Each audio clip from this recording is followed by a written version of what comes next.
Everybody abstracts a different reality. When you come through a room, you abstract the reality you're prepared to abstract. You pick up the signals that interest you, and your brain records them and organizes them. We all have our own reality tunnel, and in our reality tunnel, we pick out some things and ignore other things. And we got 10 billion cells in our brain receiving hundreds and hundreds of millions of signals all the time. We just pick out the ones that fit into the established grooves in our brain, the reality tunnel that's been laid down by past experience. We all have our own belief system, and the signals that fit our belief system get in. The signals that don't fit our belief system get ignored, or if they keep coming back, we go to a psychiatrist to get cured and make them go away.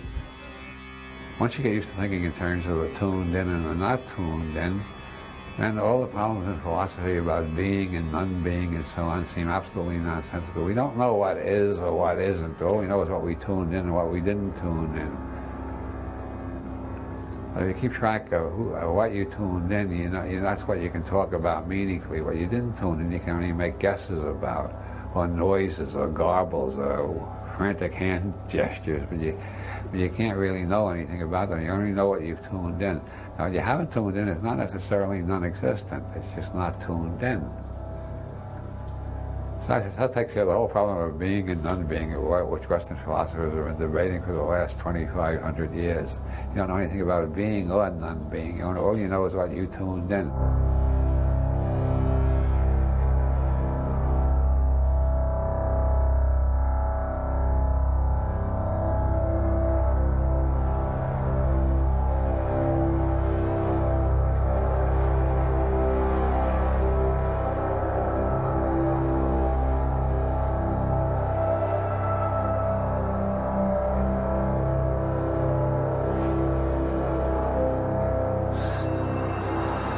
Well, to quote Bucky Fuller, I seem to be a verb. I can't find any constant rough in Anton Wilson. There seems to be a process of change all the time. I'm certainly not the guy I was at 40, and I'm certainly not the kid I was in Catholic school at 7 or 8.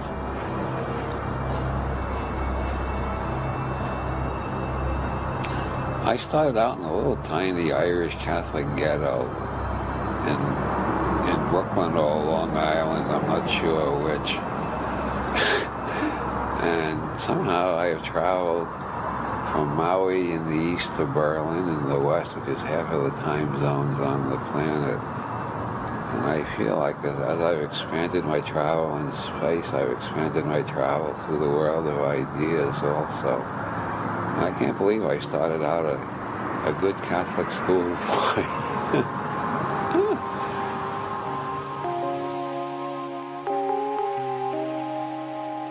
There must have been some good times. But when I think of my childhood, I just remember how frightened I was of the nuns in the school I went to, how sadistic they were. There was so much mystery and ambiguity about everything. That's why there's so much in my novels. But adults never gave a straight answer to a child about anything.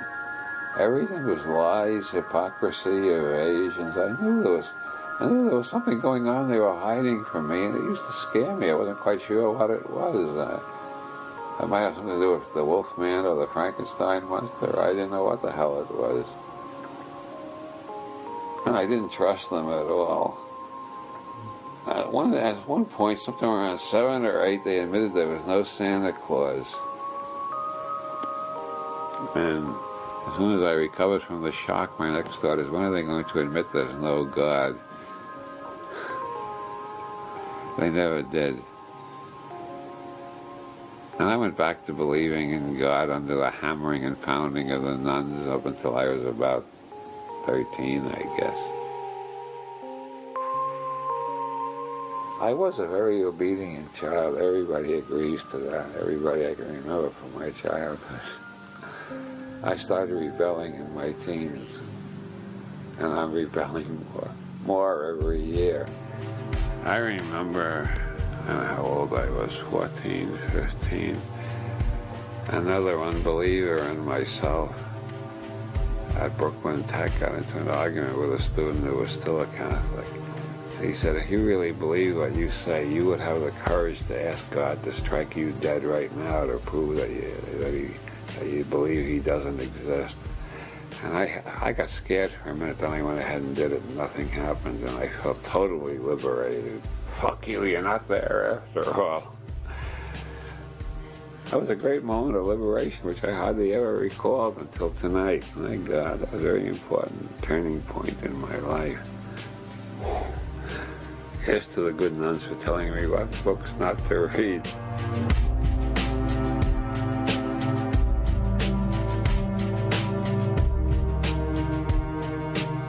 Interacting processing. Interacting processing. Interacting processing. Friends, everything Pope Bob does puts things into a perspective, and not just a unique perspective, but the correct perspective! It includes all other perspectives.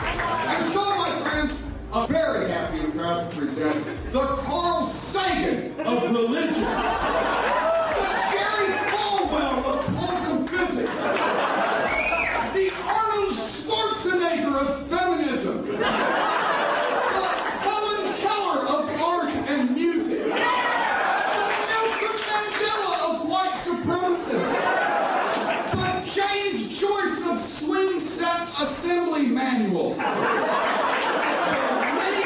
of funerals, the Salvador Dali of assembly line workers, and folks, the Robert Anton Wilson of humanity. Praise God.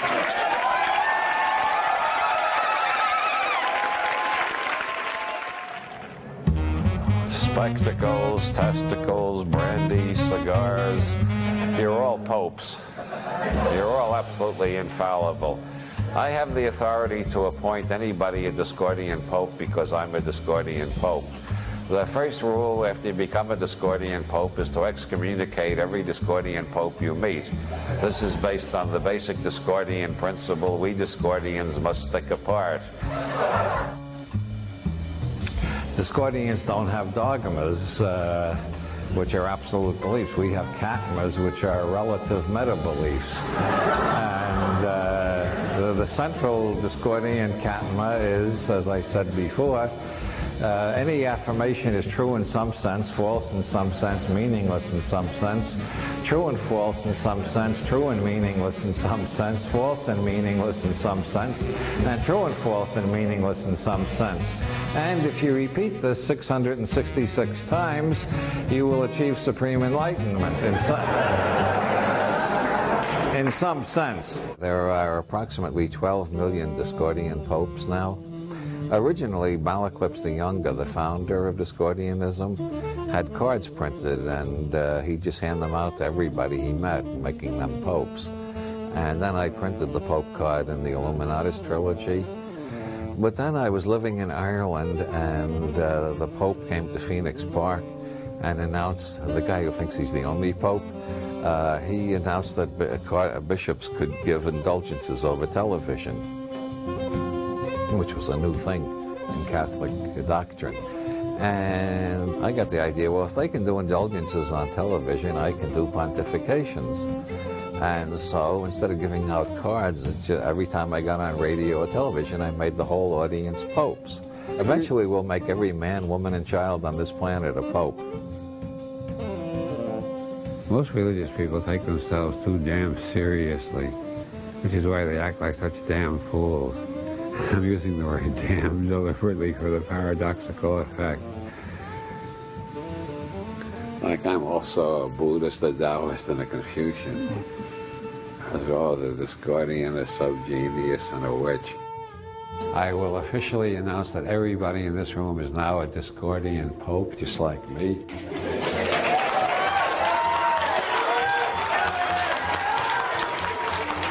Spectacles, testicles, brandy, cigars.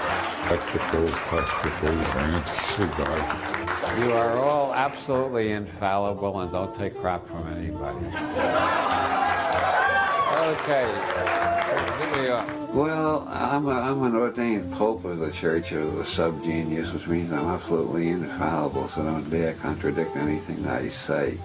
As for my relationship with Ivan Stein, I deny all the rumors. Remember, you're only infallible about your own nervous system. You know what's going on in your own nervous system, what realities you're creating out of the infinite flux of being. You don't know anything about anybody else's reality unless they tell you about it. You got to listen very sympathetically to understand them. See, so it's a limited infallibility. Über Quantenphysik, aber ich kann euch nicht garantieren, dass ich das übersetzen kann. Ich glaube, der soll einfach losreden. She wants to know what quantum physics is. What? Quantum physics. What? Explain it simply, she asked. Explain quantum physics simply?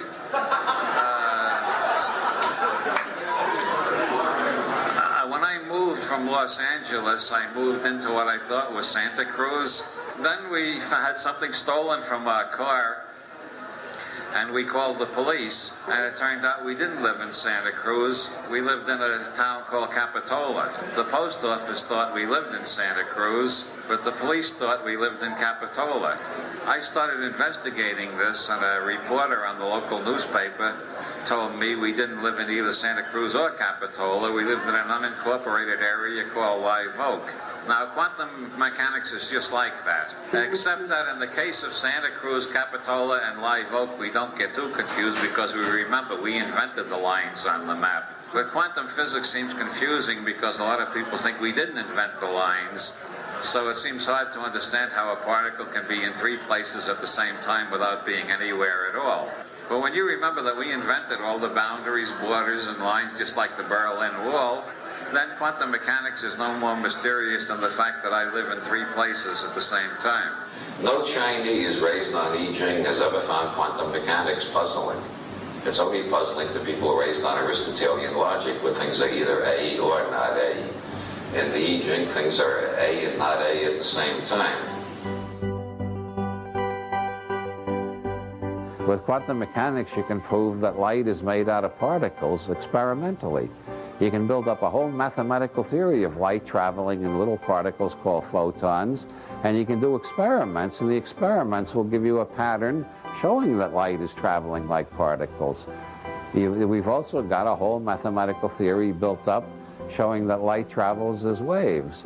And we've got experiments that will show you that light travels as waves. As one physicist in the 1920s said, it looks as if the damn light is waiting to see how we're going to do the experiment and then deciding which way it's going to travel.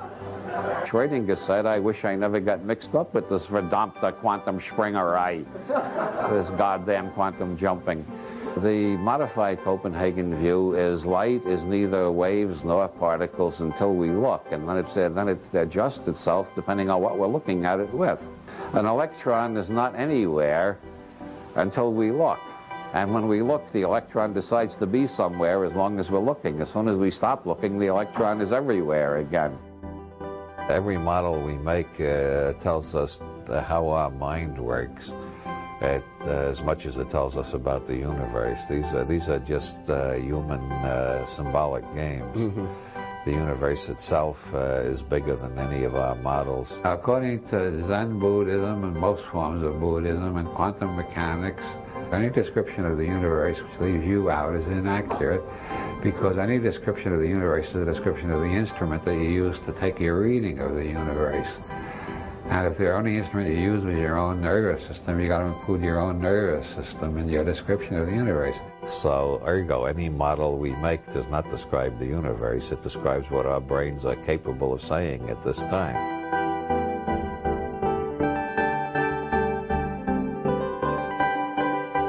Long before quantum mechanics, the German philosopher Husserl said that all perception is gamble. Every type of bigotry, every type of racism, sexism, prejudice, every dogmatic ideology that allows people to kill other people with a clear conscience, every stupid cult, every superstition-ridden religion, every kind of ignorance in the world all results from not realizing that our perceptions are gambles. We believe what we see, and then we believe our interpretation of it, and we don't even know we're making an interpretation most of the time. We think this is reality. In philosophy, that's called naive realism. What I perceive is reality. And philosophers have refuted naive realism every century for the last 2,500 years, starting with Buddha and Plato. And yet most people still act on the basis of naive realism. Now the argument is, well, maybe my perceptions are inaccurate, but somewhere there is accuracy. The scientists have it with their instruments. That's how we can find out what's really real. But relativity and quantum mechanics have demonstrated clearly that what you find out with instruments is true relative only to the instrument you're using and where that instrument is located in space-time. So there is no vantage point from which real reality can be seen. We're all looking from the point of view of our own reality tunnels. And when we begin to realize that we're all looking from the point of view of our own reality tunnels, we find it is much easier to understand where other people are coming from, or the ones who don't have the same reality tunnel as us do not seem ignorant or deliberately perverse or lying or hypnotized by some mad ideology. They just have a different reality tunnel, and every reality tunnel might tell us something interesting about our world if we're willing to listen. The idea every perception is a gamble seems to me so obviously true that I continually am astonished that I can forget it so many times in the course of 24 hours. But to the extent that I remember it, I can't stay angry at anybody, so it's a thing worth keeping in mind.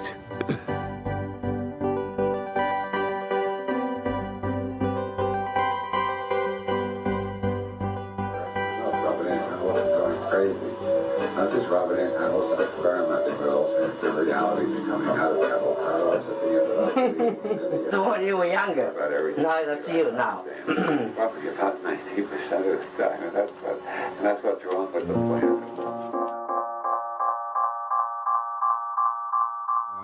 Yeah, my last birthday seems like a dinosaur. I seem more like a dinosaur myself. Well, you know, we're all rapidly turning into dinosaurs. Sometimes I feel as old as the Mojave Desert. Sometimes I look in the mirror and I think I look like a dead mule. That's only when I first get up in the morning. It was hurt this morning for about an hour after I got up. That's about all. You just took a little bit of muffin in the morning? And I took a little bit of muffin. It hasn't bothered me since. I haven't taken any more muffin.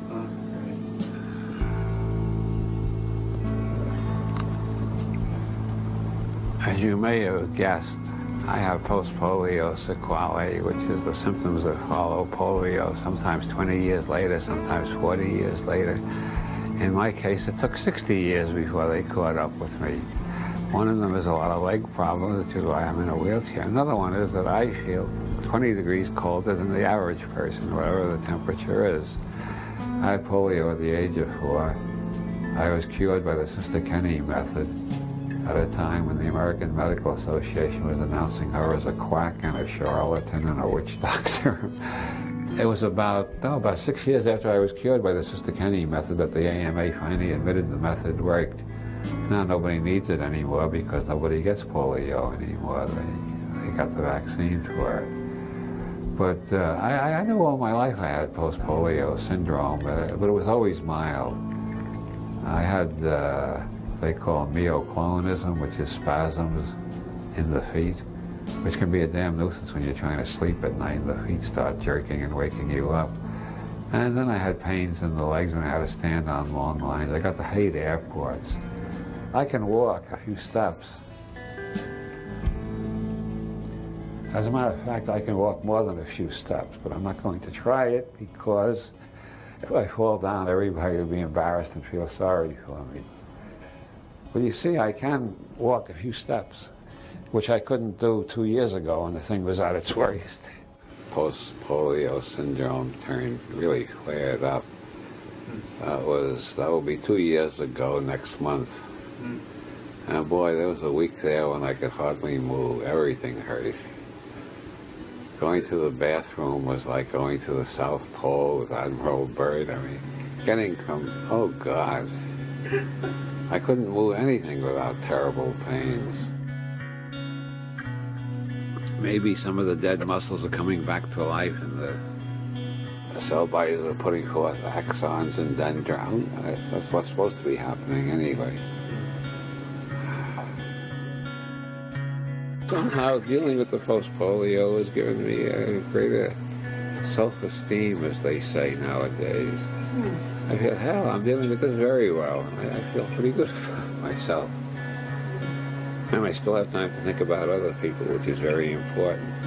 The worst thing about illness is it makes you self-centered. I don't think that's happened, really.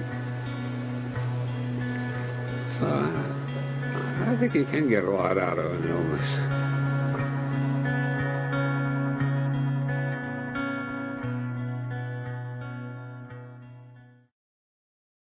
Processing interactions, tuning in interactive processes. Processing interacting is all I ever tune in. I cannot tune in anything but interacting processing.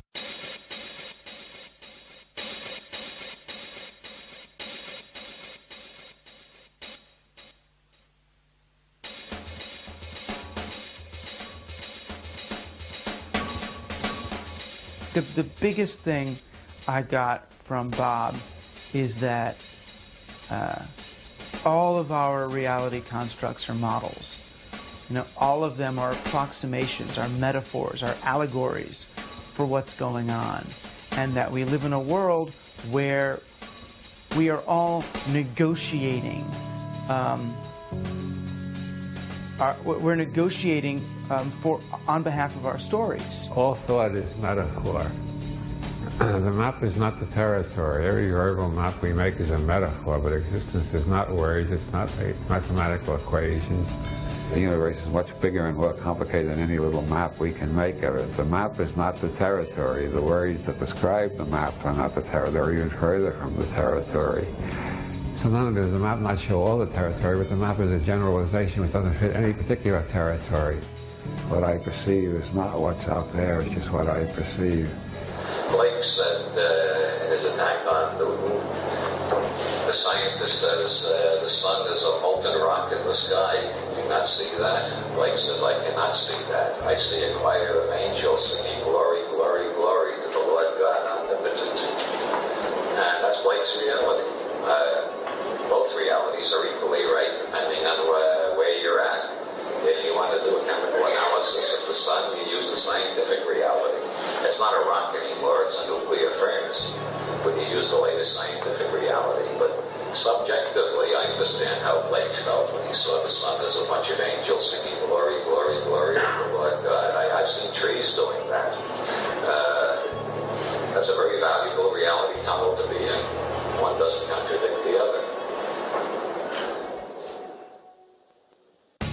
You know, we each create a story, a narrative, a picture, an allegory, a model for what's going on here, and then we fight, sometimes to the death, to make others, if not believe in that model, we fight to be able to keep believing it in ourselves. So we try to erase contradictory evidence to that model. I agree with the Buddha. There is no meaning in life. Meaning is in sentences. Meaning is in symbols that symbolize life. Life itself does not have a meaning because that's what meaning refers to. Meaning refers to life. To look for meaning in life is like looking for trees on a map. You can find squiggles that represent trees. When you find the trees there, the squiggles only represent the trees. Or the rivers. You can't wash in a river on a map. You got to find a real river in the non-map world. Is that clear? I'm trying to make a difference between the words and the metaphors and the existential experiences. But it also becomes where I end up kind of parting ways philosophically with him too. You know, I get the feeling that Bob is not just aspiritual but anti-spiritual. You know, he doesn't believe in God or spirit or a special super reality connecting us all. because it's not there, because it's not evident, because it's not apparent. And I feel in a way like Bob's worldview, having passed through the Chapel Perilous of wonder, that his view now is that, well, there's nothing. You know, this is it, period. As far as I'm concerned, the idea that there's nothing is just another what if. You know, it's the skeptic in Cosmic Trigger. It's the skeptic's worldview, but it's just a worldview, and I don't think it's any intrinsically safer. I have heard it said in a critical way that Robert Anton Wilson doesn't believe in anything, and if that is true, then I applaud him for that, because that is the hallmark of a truly free man. As long as you subscribe to a dogma, any dogma, no matter how benign, you will never be free. And if Bob doesn't believe in anything, that is not to say that he doesn't care about things. I think he cares about things passionately. It's just that he hasn't allowed the central focus of his intellect and his emotions to be usurped by some ideology. But maybe refusing to believe in belief is an ideology, but if so, it's a very flexible one. Non-simultaneously apprehended interacting processing. I see no nouns, I only see verbs. Not only do I seem to be a verb like Bucky Fuller, but the whole universe, scenario universe, seems to be a verb. Interacting, processing.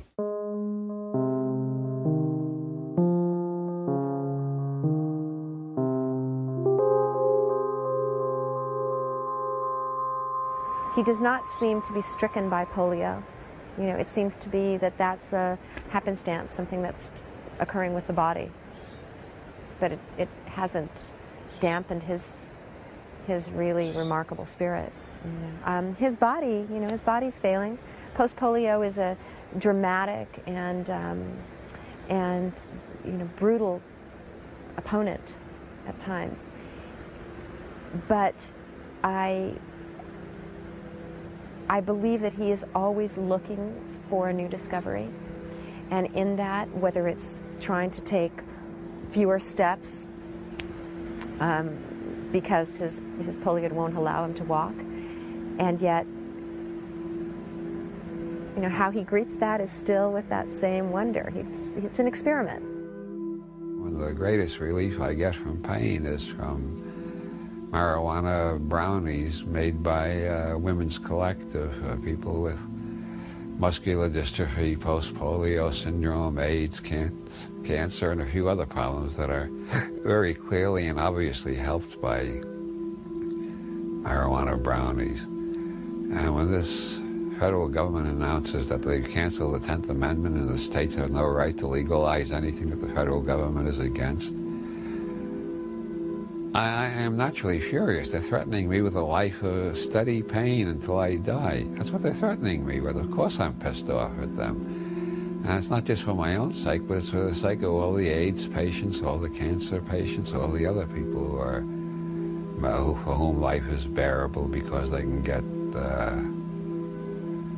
some marijuana in one form or another. It is one of the best painkillers known, and it's non-addictive, and it has an extra added benefit, the high, which is what the SOG is afraid of. They don't want anybody to get high because people who are high get happy, and people who get happy get ambitious and uppity and rambunctious. They want everybody to be depressed. But the high is part of the cure. I think every goddamn disease in the world is improved by feeling happy and good. And any compound that not only relieves pain but makes you feel happy and cheerful and think of funny things is helping you cure. And the remnants of the cannabis muffin that I had around 6 o'clock, God's own medicine. Nothing is bothering me. Around 6 o'clock, the leg was starting to bother me again. Now, nothing is bothering me.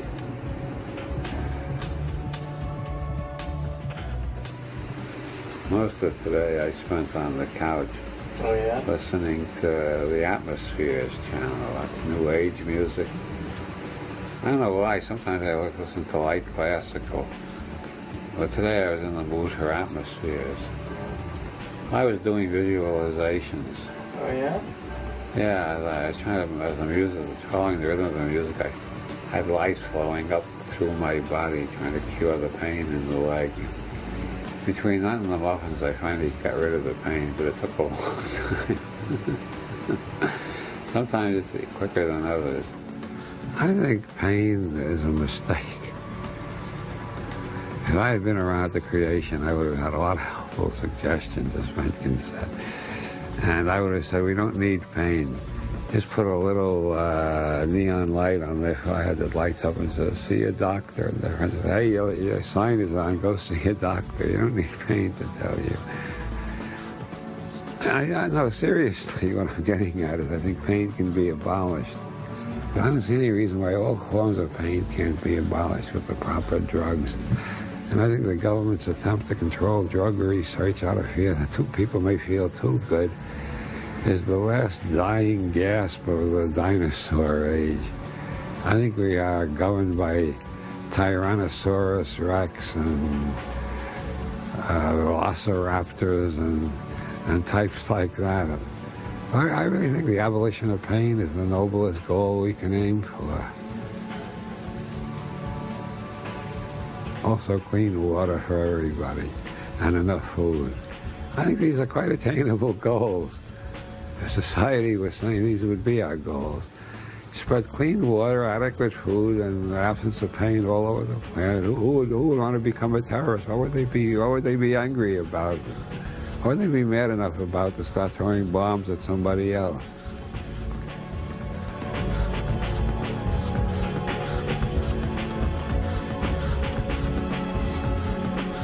What about the eye in the triangle? It's rather inconspicuous, and I just want to point out how often the eye in the triangle is there. It pops up frequently, and this, of course, is the symbol of the Illuminati, the alleged secret society that controls the whole world, according to a lot of occult theories. And you'll find it on the back of your dollar bill, too. It's great to see all your faces out there, ladies, gentlemen, and narcs.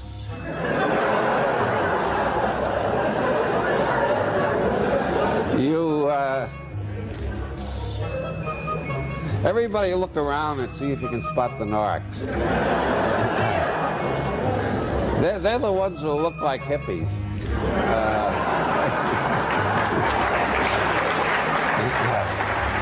For a person who's an expert in conspiracies, you're probably the least paranoid person I've ever met. You have all the data, but none of the fear that most everybody else who's involved in conspiracy theories. Well, my belief is I don't believe in one big conspiracy that runs everything. I prefer to think there's, at minimum, at any given time, there's about 24 conspiracies afoot. And as far as I have been able to discover in all my years of being involved in, more or less unwillingly in this field, I cannot find any proof of any conspiracy that really existed, was really brought into court and convicted, that lasted more than 10 years before everybody double-crossed everybody else and the conspiracy fell apart. When you define the power elite as somebody else, I regard that as a loser script. I define the power elite as myself and my friends, and that's a winner script. And the way to accomplish things is with a winner script. I define myself as a winner, I define my program winnable, and I count on the stupidity of whoever seems to be in power to undo them eventually, because, as I said, every conspiracy has a natural lifespan. Every conspiracy collapsed by double crosses from within or by superior cleverness by rival conspiracies. And stupidity has a definite evolutionary function. I am all for abolishing stupidity, but before it goes, while there's still a lot of it around, we should pay tribute to it. the strongest conspiracy on the planet is the conspiracy of the stupid. Yeah. To prevent schools from educating their children, because they want their children to be as dumb as they are, to prevent television from putting anything intelligent on as much as possible. What is it about the human psyche that seems to be drawn towards these conspiracy theories? Is it some love of the unknown, or some idea that there may be forces out there that are controlling our destiny? Or well, I think there are three factors. A, nobody likes to take the blame for their own problems, so they look for somebody else to blame. And if you can find a big enough group, yeah, you've explained everything in your life that doesn't work. That's the parental conspiracy theory. Yeah, it's right? not your fault. It's the fault. Yeah, if it's not your fault or your parents. It's the Jesuits, the Freemasons, the Jews, the Bilderbergers, the Council on Foreign Relations, and you got a wide choice to pick who to blame. Rich white men. Yeah, as long as you don't have to blame yourself. That's one motive, and another motive is that we are living in very weird times. The world is changing faster and faster, which I think is due to the acceleration of information flow in the modern world. Information is increasing, and the transmission of information is going faster and faster due to internet and the whole computer revolution, which means that most people are living in a world they can't understand. And when people can't understand something, they tend to go for sinister explanations of it. Somebody is manipulating things in a way I don't like. Mm-hmm. That's the way people feel when things change too fast and they can't understand it. And the third reason is, of course, that there are lots of conspiracies around. None simultaneously apprehended. Apprehended none simultaneously, interacting processes. Interacting processes apprehended none simultaneously. Let me switch gears with you a little bit. I'd like to talk about your interest in occultism. You've been a student, quite a student, I think, of the writings and teachings of Aleister Crowley, who was a writer about occult magical rituals. And I believe you've participated in a variety of magical rituals. What's that about? Well, the background is I believe that what we perceive is based on the culture of our parents and our teachers and the people around us and on the language we speak. And I'm interested in ways of changing perception. And I have a lot of exercises I've tried for changing my ways of perceiving the world and myself. Crowley's system of magic is a system of fucking with your brain until the impossible becomes possible, and you get out of your imprinted reality tunnel into an infinity of mirrors where anything is possible. I think the major thing you can learn from Crowley is how to change your focus and look through different grids, different reality tunnels, as Leary would say.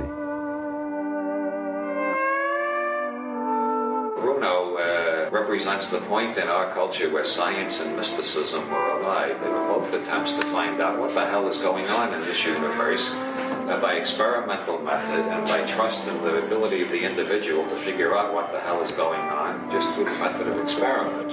And anyway, that's the background is experiments on altering consciousness and perceived reality tunnels. In Bruno's day, it was the three terms were divided up differently. You had science and mysticism on one side and religion on the other side. Science and mysticism were allied in their struggle against religion. Science and mysticism were both based on experience, and they were both based on respect for the individual. The idea of science and mysticism was go out and discover for yourself. Find out what works. Find out how the universe is actually structured and how you relate to the structure of the universe. And so there were basically two areas of scientific exploration, the external and the internal. But they were both pursued by the same method, the experimental method. Originally, I was just trying to find out what the hell is a mystical experience. But then I very soon got the idea of re-imprinting, and then I got the idea of using Crowley's magic along with the re-imprinting. Ritual is to the internal sciences what experiment is to the external sciences. Mysticism, understood in that way, is basically a branch of science. It's a branch of neuroscience, what Timothy Leary calls neurologic. as distinguished from orthodox neurology, which involves dissecting animals or dissecting corpses or something. Neurologic is studying the nervous system directly by varying the parameters on which your nervous system functions. There are different levels of reality, obviously, and the psychedelic level is one of the most fascinating ones, one of the most erotic, one of the most mystical, and above all, one of the funniest. I recommend it highly to everybody over 40. I'm not going to repeat Leary's mistake. I don't recommend it to anybody under 40. Over 40, you're on your own. You're responsible for yourself.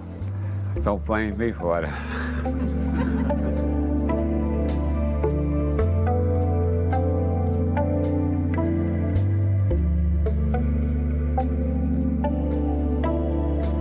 The name Are You Serious comes from directly from Robert Anton Wilson, actually, the book Cosmic Trigger, in which he goes into the serious mysteries. It's also, I mean, one of the great books for just raising your level of clarity and intelligence and psychedelic humor and everything you could possibly want from a book. Cosmic Trigger was the mother lode. Those of you who have read my book, Cosmic Trigger, know, a lot of you. Oh, hey, that's very flattering. You all know what happened on July 23rd, 1973. That was the day I achieved contact with an extraterrestrial from Sirius, or started hallucinating like mad, depending on which way you want to look at it. I have varied between both theories over the years. But I just found out recently, since I'm a student of synchronicity, this one really struck me. July 23rd, 1973 was also the birthday of Monica Lewinsky.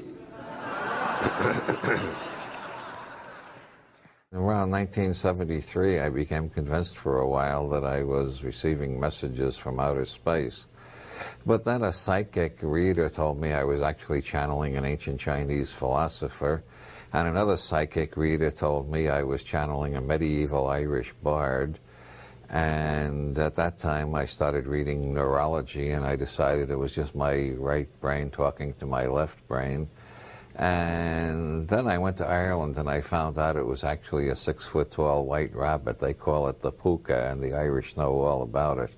So it depends on who I'm talking to, which of these metaphors I use to explain where these weird patterns come from that jump out of the books and take hold of the readers and change their lives. It's not me, it's a 6-foot-tall white rabbit from County Kerry. Well, looking back, I accept that metaphor as pretty accurate. All writers are channelers in some sense. Faulkner talked about the demon that dictated his books to him. Norman Mailer talks about the navigator in the unconscious. William Blake said the prophets Ezekiel and Isaiah dictated his poetic, prophetic books to him. Most artists traditionally have talked about the muse. And for people in County Kerry, it's a 6-foot-tall white rabbit. For me, it was an extraterrestrial from Sirius. There are different metaphors for the experience. Philip K. Dick and I had a series of rather similar experiences, and out of his experiences he constructed to Alice, which looks like a science fiction story most of the way, and then abruptly at the end you suddenly find out maybe it's not a science fiction story, maybe it's an account of Philip K. Dick going crazy, or maybe it's an account of Philip K. Dick being contacted by extraterrestrials. Well, the Cosmic Trigger has pretty much the same structure. So Robert Anton Wilson being contacted by extraterrestrials. No, it's Robert Anton Wilson going crazy. No, it's just Robert Anton Wilson experimenting with alternative realities and coming out of Chapel Perilous at the end without believing in any of them. The structures are very similar because they were based on very similar experiences.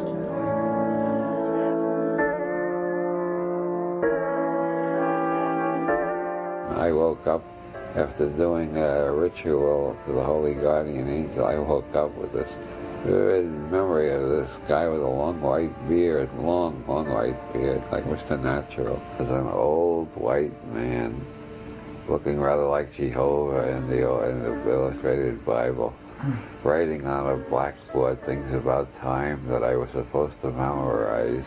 Sirius is very important to you. And to the town library and looked up Sirius and all the astronomy books. And I found out July 23rd is the day when Sirius seems to rise behind the sun from scenes from Egypt, in the beginning of what they call the dog days. Why did I have that dream on a day connected with Sirius? What had I invoked? It influenced my way of experiencing the world. Completely. And there were flashes of psychic ability which I, to a degree, I never had before or since. Well, let's say I believed it passionately for a couple of months. Then I began to have doubts, and then suddenly I had this flash of insight about 2.5 years later. My God, this is the same sort of thing that's recalled by different names in different traditions. Because it's been going on all over the world for centuries. And every shaman has an ally, and I was an apprentice shaman. I had to find an ally, and I found one. Boy, did I find one. Chapel Perilous is a stage in the magical quest in which your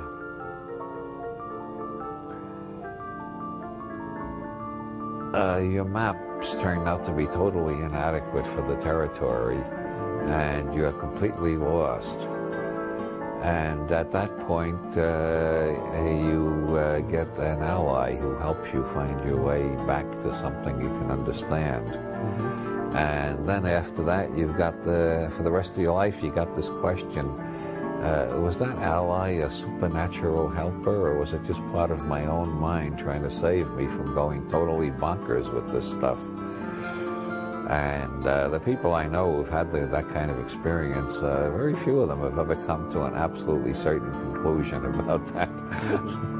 The puka plays the same role as the holy guardian angel in Kabbalistic magic, or the extraterrestrial in the Whitley Strieber type experience, or the ghosts of dead relatives speaking through a seance in 19th century spiritualism, or Ramtha speaking through Jay-Z night. These are all different metaphors for basically the same experience. I spent 1.5 years at least half believing that I was in telepathic communication with a higher intelligence from the Sirius double star system. As a matter of fact, I still believe that every Thursday for 2 hours in the afternoon. No, not really. I'm completely cured of that one. I'm still an optimist, though. In the age of George Bush, that's roughly equivalent to thinking you're talking to an intelligent dog.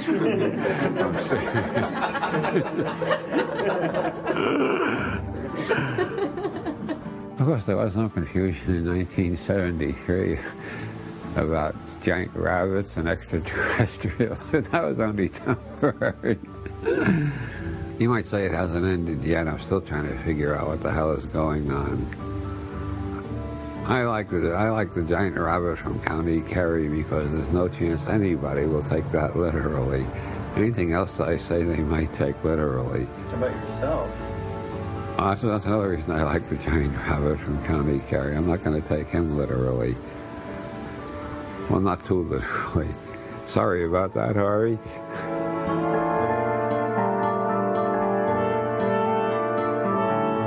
My cosmic schmuck principle holds that if you occasionally notice that you've been thinking or acting like a cosmic schmuck, you will become less of a cosmic schmuck. And the more often you notice that you're thinking and acting like a cosmic schmuck, the less of a cosmic schmuck you become. On the other hand, if you never, never, never suspect you might be thinking or acting like a cosmic schmuck, you will remain a cosmic schmuck for the rest of your life. E prime is English without the use of any form of is or being. We're trapped in linguistic constructs. All that is metaphor.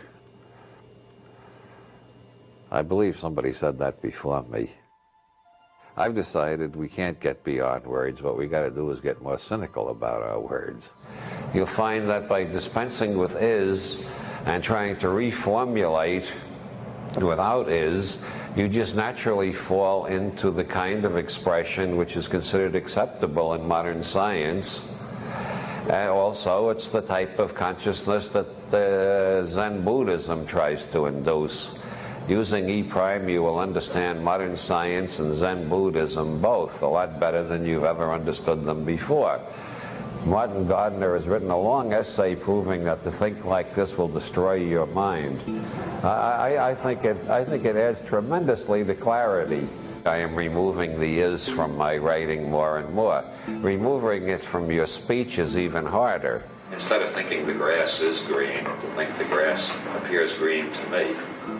And this saves me a lot of time, by the way. I don't get embroiled in arguments like Beethoven is better than Mozart, or rock is better than soul. I define such things as meaningless. And so when people get into arguments like that, I just say, well, Beethoven seems better to me than Mozart most of the time. But I don't say Beethoven is better than Mozart. I return to E prime in my thinking whenever I find myself getting angry at somebody, or feeling depressed or hopeless, or having negative emotional states in general. Once you put them in, and once you take out all the is's out of all your negative statements, you find out they're all relative to how you feel at the moment. People would, by and large, act the hell a lot more sanely, and especially if they, when they got rid of is, they put maybe in more sentences. I think if everybody used maybe more often, the increase in general sanity would be absolutely, it would seem absolutely astonishing and completely flabbergasted everybody. What the hell is this? We suddenly got a planet full of sane people? When did that start to happen? I didn't even notice it. You just listen to the craziest people on the news and on television, or the craziest columnists in the newspapers. You notice they never say maybe. They're always quite sure. And they always know is. And they never say seems. They always say is. I am continually astonished at all the people in the world who think they have the answer to everything. None of them ever suspect they might be cosmic schmucks and have the wrong answer. And I find that the only explanation that makes sense to me is in Korzybski's Science and Sanity. These people don't know how to use language properly. They're using language in an overly dogmatic way, which sets their brain into overly dogmatic modes. So they think dogmatically, they perceive dogmatically, they even smell dogmatically, they hear dogmatically. They're locked in a trap of fixed neurosemantic circuits in their brains. Whereas knowing I'm a cosmic schmuck, I always think of at least 5 alternatives.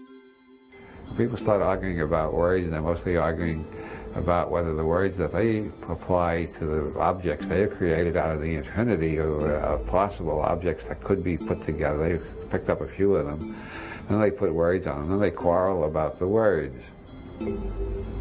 And if these people get to the stage where they're willing to kill one another over the words, they should be put in a nice quiet home in the country with kindly doctors and beautiful nurses and good sedatives. But generally they end up in government mansions and start bombing one another. Or they lead religious crusades for the true faith and kill one another with swords or some such thing.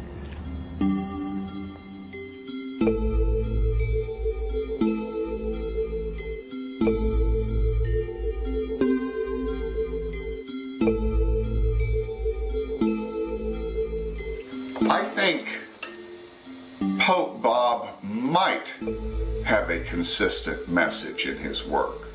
Does he have a consistent message? Maybe. Maybe that's the message. Nothing is truly consistent. There are no absolute yeses or absolute nos. There are probabilities and strong maybes and weak maybes. But maybe if we all said maybe more often, the world might be a saner place. Pope Bob has certainly been able to weave a certain magical spell using nothing but logic. And what is logic, you ask? Why, nothing but magic. As Ezra Pound writes in one of the latter cantos, the water bug's mittens show on the bright rock below him. Interaction. You don't have the water bug's mittens on the bright rock without the water bug, the rock, and the sun to cast a shadow. And of course you need a planet that will produce a water bug and a rock, and you need human eyes to see it all. That's Tao De, interacting processing.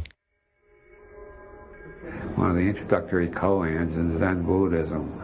Who is the great magician who makes the grass green? Who is the master who makes the grass green?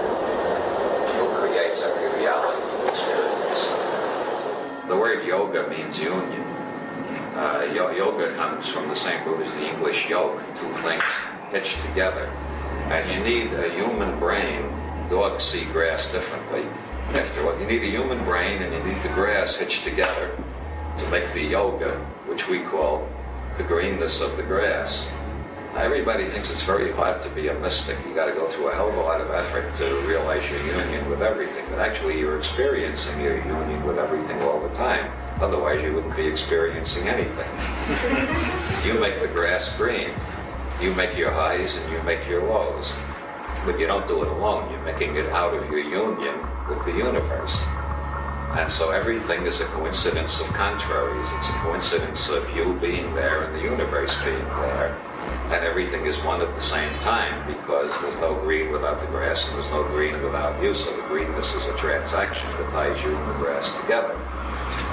There's an infinite expanse of signals flooding into our nervous systems and being processed by a higher neural centers in the brain. We're all organizing and orchestrating it according to our own particular life history, our genetic background, our early imprints, our conditioning, our learning, and any re-imprinting techniques we may have learned since then.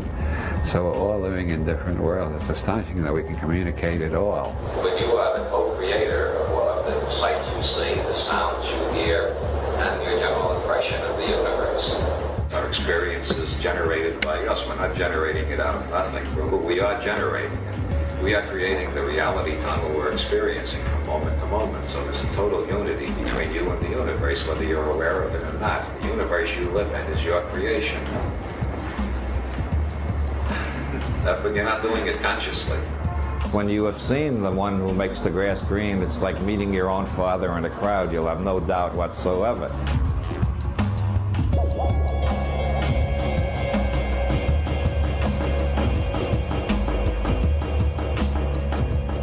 Nasruddin went galloping through Baghdad one day on his donkey. He went up every street and into every alley and across every plaza, galloping all over this, every place he could go, an unending race and hunt and search. Everybody got curious, everybody came out of their houses and they were all yelling, Nasruddin, Nasruddin, what are you looking for? And he yelled back, I lost my donkey and I'm looking for it. See, the donkey represents what everybody is looking for, which is a mystical school. It's the answer to all the riddles of the universe. And you hunt for it east, west, north, south, up, down, every way you can imagine. All the time it's carrying you around. It's the human nervous system which takes out of the infinity of the universe the little reality tunnel that you consider reality, which is your creation and which you think is the whole of the universe. Unless you've been through a Sufi school or studied general semantics or did a lot of Zen meditation or dropped LSD once or twice, then you realize the universe is much bigger and more complicated than any little map we can make of it. The map is not the territory. The words that describe the map are not the territory, even further from the territory. What I've been doing is trying to put the donkey on your back in such a way you'll never forget the master, the great magician who makes the grass green, the one who creates the whole universe you live in. Interacting, processing, Tao De. That's all I tune in, interacting, processing. No nouns anywhere. Never met a noun yet. I often thought of myself in terms of that old Chinese proverb, the wise become Confucian in good times, Buddhist in bad times, and Taoist in old age. I've always had a lot more sympathy for those three religions, in quotes, than for any of the Occidental ones like Judaism, Christianity, and Islam, all of which seem to me fanatical, intolerant, violence-prone. This whole Judeo-Christian monotheistic trip has been the worst nightmare this planet has ever endured. They just never stop killing one another. Meanwhile, The Confucians, the Taoists, and the Buddhists, each in their own way have tried to create a peaceful and amicable society. And what I like in Buddhism is the basic idea of forgiveness, because nobody realizes how wonderful it is until they begin to develop some talent at actually doing it. Because the more you forgive, the less burdens you got to carry around with you. When you reach the point where you can forgive everybody, you're almost entirely free of burdens. What's important to me at this point in my life? Making really sure that I have forgiven anybody who's ever hurt me or seemed to be an enemy. Or making sure I have nothing but forgiveness for everything. Yeah, I think it's a very liberating experience to realize how little you really know and how much of the time you're just guessing. One thing that makes forgiveness easier, and believe me, life without forgiveness ain't worth living. Also, it keeps you from acting like too much of a damn fool if you're not really sure. People who are really sure all act like damn fools at least half of the time. Maybe more than that. I haven't really studied the matter that closely. I'll have to think some more about that. How often does being sure about everything make you act like a damn fool? Probably about 90% of the time, and that's what's wrong with the planet. I am now going to commit a federal crime. You want to see a federal crime committed?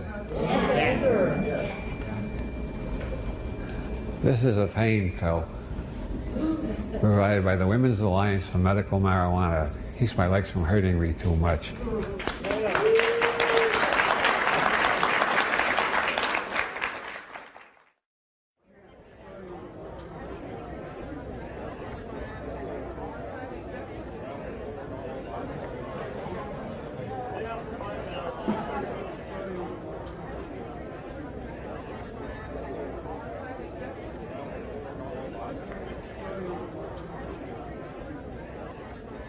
Tell me why you're here today and what you hope to achieve. Well, in the first place, I hope to get my medicine so my leg won't go on hurting the way it's been since I cut off my supply.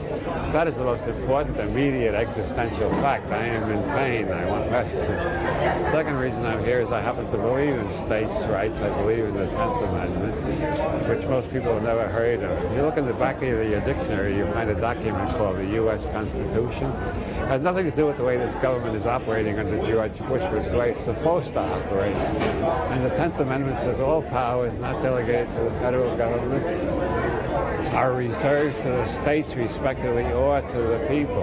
Now, the state of California and the people of California are behind me. The federal government has no right to condemn me to a life of constant pain, which is what they're trying to do. I don't know what kind of sadistic son of a bitch George Bush is, why he wants to leave people in pain like this, but I don't approve of it, I don't like it, and I'm ready to fight for my right to be free of pain. If you're going to be in pain most of the day, you're not going to enjoy your life much. And George Bush insists that God has appointed him to ensure that I spend the rest of my life in pain without any relief. And I say, fuck you, George Bush, you should have these pains in your goddamn life. I know it doesn't sound very, I'm a Buddhist most of the time, but today I'm too angry to be a Buddhist. I'll get back to being a Buddhist tomorrow. Anything else you want to add? Any final thoughts today? Yeah, I'm sorry for my bitterness against George Bush. He is equally empty, equally blessed, and equally a coming Buddha. The trouble is the asshole doesn't know it. Okay. I'd like to introduce Robert Anton Wilson, 72, who has post-polio syndrome. I can speak.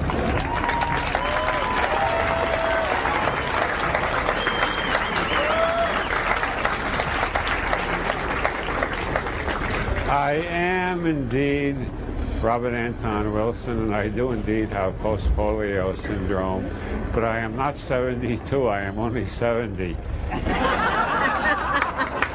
And I will go get my medicine after saying I like that sign. I will pick up my medicine after saying I like it. Of all the signs out there, the one I like best is the one telling the government to read the 10th Amendment. The 10th Amendment says that all power is not delegated to the federal government or reserved to the states respectively or to the people. Nowhere does it say that a goddamn czar will be in charge of my medical care and interfere between me and my doctor. Anybody in Philadelphia in the 18th century who suggested putting something like that in the Constitution would have been considered a raving lunatic. This Constitution was not created to establish a czarist tyranny. It was established to create a free society. Now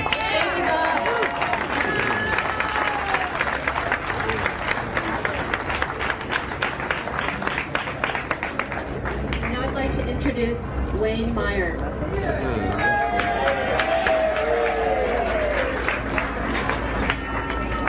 My name's Wayne Meyer. I've been HIV positive 18 years. I think my writing comes out of anger and optimism.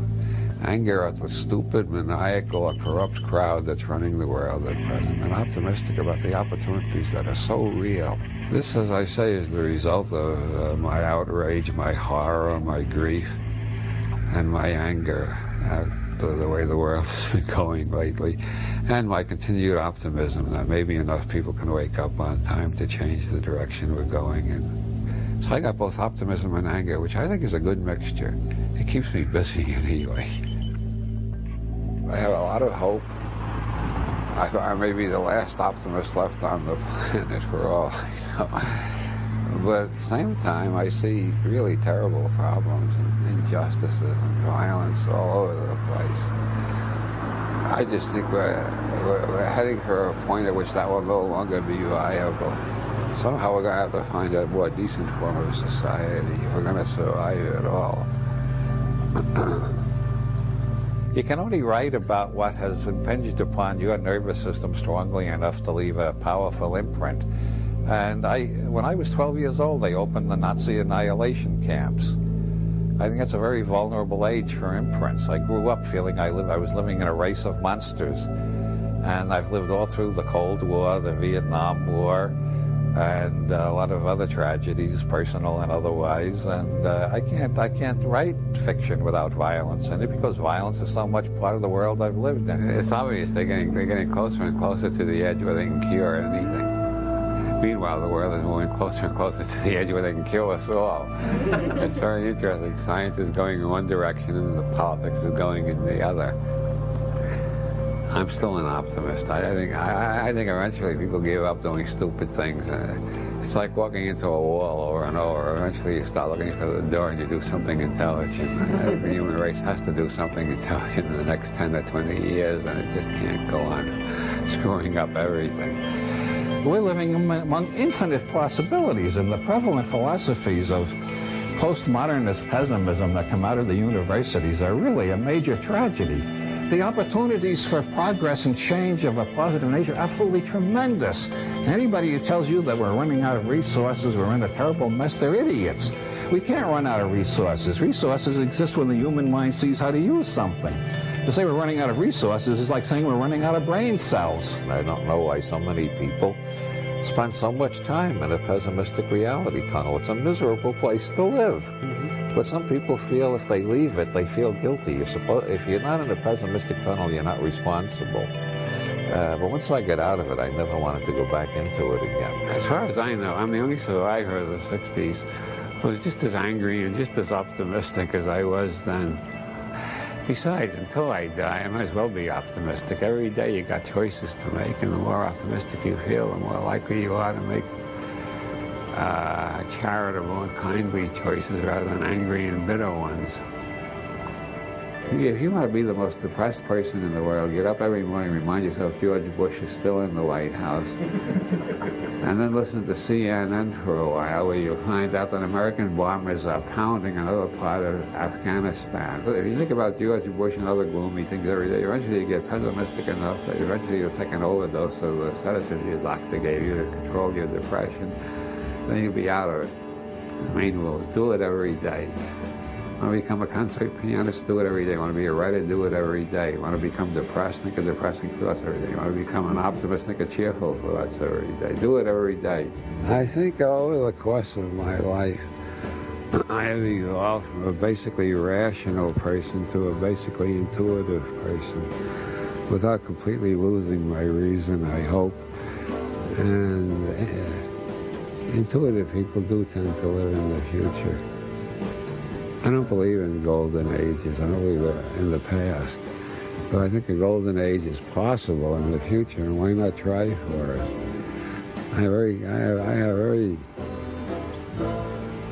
I think Bernard Shaw calls it the life force. I got this tremendous drive to try to do what I can to add my contribution to making a much better future than the history of humanity has been up until the present. And I think the joy of art is trying to convey what you perceive so that other people will perceive it more or less the same way. Art is a form of seduction. I mean, there are rapists in the intellectual world. They become politicians. The seducers become artists. We try to seduce people into our reality tunnel instead of leading them there with a gun. But we are trying to get them into our reality tunnel or our reality labyrinth, or whichever it is. In my case, it's a reality labyrinth.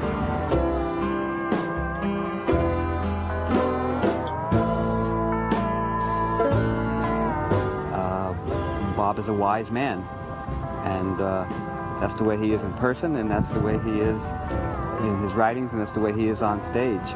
At events where Bob was a speaker, and I've just seen people come up to him and be grateful to him for having awakened them. I think he has served the purpose of being an alarm clock for people's psyches, and they appreciate that because the whole culture seems to be aimed at lulling them to sleep.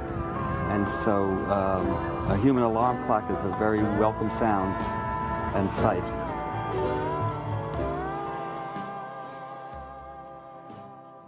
When I call the universe infinite, I do not assume it is infinite in space-time, but it has infinite aspects, which means that anybody who looks at it will see something different than anybody else who looks at it. If you come back a day later and look at it again, it will still be different. William Blake said that you could see infinity in a grain of sand. And you can if you're open enough. Everything that gets into your brain affects your reality tunnel, your worldview, or your belief system, which I abbreviate BS. The three major things I've been trying to teach in all of my books is never believe fully in anybody else's BS. I don't care if it's Roger Nish, the Pope, L. Ron Hubbard, George Bush, or I don't care who it is. Don't swallow all their belief system totally. Don't accept all of their bullshit, all their BS. The second rule is like unto the first. Don't believe totally in your own BS, which means that, as Bucky Fuller said, the universe consists of non-simultaneously apprehended events. We're using it is, unfortunately. Universe is non-simultaneously apprehended. What? Non-simultaneously. Universe is non-simultaneously apprehended. What?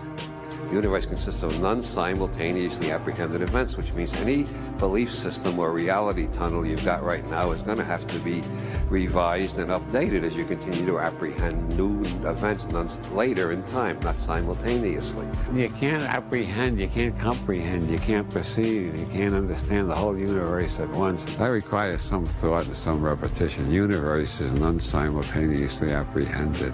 As we go through our lives, minute by minute, second by second, day by day, we're never perceiving the same universe that we perceived before. If we are, it's because we stopped paying attention. That's why you get bored, you're not paying attention. We can't apprehend the whole universe right now, the past, present, and future, and all space-time. Hell, it takes 9 years for signals to get here from Sirius even. Think how long it would take to get here from the other end from the furthest galaxy. So, you know, in terms of general relativity, it's not the same time everywhere, so the universe is non-simultaneously apprehended. But that means our knowledge at any particular time is knowledge of part of the universe. Tomorrow we'll know more. Maybe not much more, maybe a lot more, who knows? I might turn on CNN tomorrow morning and find the greatest scientific discovery of the last 5 million years has just been announced. Now, who knows? And then again, it may take 20 years for the breakthrough of that magnitude, but scenario universe is none simultaneously apprehended, which is why we need maybe logic. Our maps of the universe, our ideas should be changing all the time. So people who claim, I've got the truth, just don't realize. They think they have comprehended the whole universe simultaneously. It can't be done. All they've comprehended is part of it. They haven't comprehended everything up to date either, because most of them don't know everything that happens up to date. I don't know everything that happens up until this date, and the people who are most sure of themselves know even less than I do in most cases, which means they're really dumb. This is the natural functioning of the human brain. It's the way children's brains perform before they're wrecked by the school system. It's the way the minds of all great scientists and artists work. But once you have a belief system, everything that comes in either gets ignored if it doesn't fit the belief system, or it gets distorted enough so that it can fit into the belief system. You got to be continually revising your map of the world, or you'll lose more and more contact with reality. Anybody who has a belief system which covers the whole universe, that would be the Roman Catholics, Orthodox Islam, the Scientologists, PsyCop, the Marxists, the Objectivists, and most of the assholes you meet on the street. What has happened is their brain has stopped receiving new signals. Or to the extent that new signals do get in, they all have to be edited to fit into the belief system. Now, I've shown you can't say all about anything. You can't say all about the universe. You can't know all about this room. You can't know all about this. And anything we know ourselves, what you really are is totally unknown. And by definition, infinite. Because you can't experience all of it at one time, and you can never know it all at one time. Every day you can find new aspects to yourself if you allow yourself to change and grow. And the best way to allow yourself to change and grow is to realize how little you know and pay more attention to what's going on around you. 3 years ago, I couldn't get off the couch. A few months ago, I could walk 3 paces. I will now walk the whole length of the apartment without falling down, I hope. If I fall down, promise me you won't cut it and reshoot it. I want the audience to see the truth of what optimism can do. Hooray for the optimist! The end. You know, like that, this is followed by the war.